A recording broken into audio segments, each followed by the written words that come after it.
El nacimiento del odio.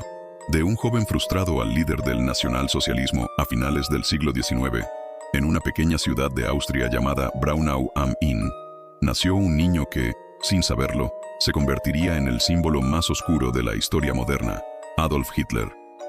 Su infancia fue marcada por la rigidez de su padre, Alois Hitler, un funcionario severo que lo reprendía constantemente, y por la dulzura de su madre, Clara, quien fue su único refugio emocional. Desde joven, Hitler soñaba con ser artista. Pasaba horas dibujando edificios, imaginando ciudades, deseando entrar en la Academia de Bellas Artes de Viena, pero el destino fue cruel. Rechazado 2 veces, su sueño se derrumbó. A los 18 años, sin familia, sin dinero y sin propósito, vivió en albergues y calles frías, sobreviviendo gracias a pequeños trabajos y vendiendo dibujos a turistas. Fue en esa etapa de soledad cuando algo comenzó a cambiar en su interior. Viena, en aquel tiempo, era una ciudad vibrante, pero marcada por tensiones políticas, pobreza y racismo. Allí, el joven Hitler empezó a absorber ideas extremas: el nacionalismo alemán, el antisemitismo y la creencia en una sociedad pura y fuerte.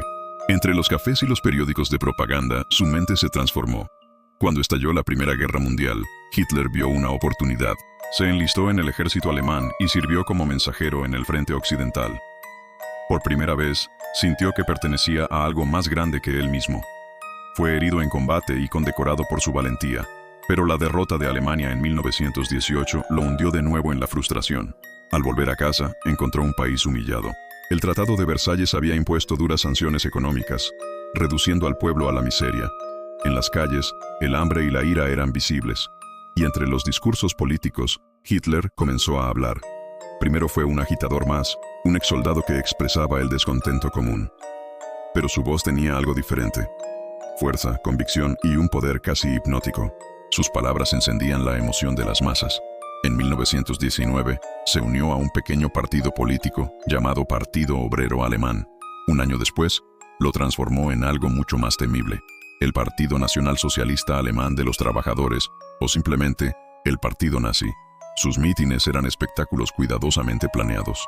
Las banderas rojas, las antorchas, la música marcial, todo estaba diseñado para despertar emoción, identidad y resentimiento. Hitler comprendió que la política no era solo ideas, era teatro, emoción y fe. En 1923, intentó tomar el poder mediante un golpe conocido como el Putsch de Múnich. Fracasó, fue arrestado y encarcelado. Pero incluso en prisión, el destino seguía obrando a su favor. Durante esos meses escribió un libro, Mein Kampf, Mi lucha, donde plasmó su ideología y su visión para Alemania. Allí dejó claras sus intenciones: reconstruir el país, eliminar a los enemigos internos y expandir su dominio. Pocos lo tomaron en serio, pero las palabras escritas en aquella celda se convertirían, años más tarde, en la guía de una dictadura sangrienta. Cuando salió de prisión, la Alemania de 1930 se encontraba en crisis. La Gran Depresión había devastado la economía. El desempleo crecía y el pueblo buscaba un salvador. Hitler se presentó como ese hombre.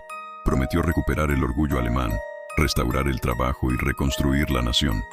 Sus discursos encendieron la esperanza de millones y el odio de muchos otros. Con habilidad propagandística, aprovechó los medios, manipuló la prensa y construyó un movimiento basado en la emoción, no en la razón. En 1933 fue nombrado canciller de Alemania y en menos de un año se autoproclamó Führer. La República Democrática se desmoronó. La libertad de prensa desapareció. La oposición fue silenciada. Y el hombre que un día soñó con ser artista, ahora comenzaba a pintar el lienzo más oscuro de la historia humana. Desde ese momento, Alemania dejó de ser una nación y se convirtió en una máquina. Una máquina al servicio de la ambición, el odio y la guerra.